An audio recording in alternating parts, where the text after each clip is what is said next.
हे तर होणारच होतं मित्रांनो. महाराष्ट्रासह देशभरात सध्या अतिवृष्टी आणि पुरानं प्रचंड थैमान केलंय. या पुराच्या थैमानात प्रचंड मोठं नुकसान सगळीकडे झालंय. मात्र या नुकसानीकडे पाहताना आपल्या सगळ्यांना आता एका गोष्टीचा विचार करण्याची मोठी गरज आहे. ते म्हणजे गेल्या 20 वर्षामध्ये आपण आपल्या आजूबाजूची किती झाडं तुटताना बघितली. आपण आपल्या शेताच्या बांधावरली किती झाडं शिल्लक ठेवली. आपण आपल्या ओढ्या नाल्यांवरील किती झाडं जगवली. आपण आपल्या ओढ्या नाल्यांवर किती अतिक्रमणं केली.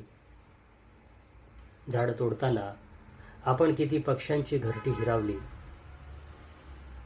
आपण आपल्या शिवारातल्या किती पडीक जमिनी काढल्या. या सगळ्या गोष्टींचा आपण सर्वांनी किमान नव्या पिढीनं तरी गांभीर्यानं विचार करण्याची गरज आहे.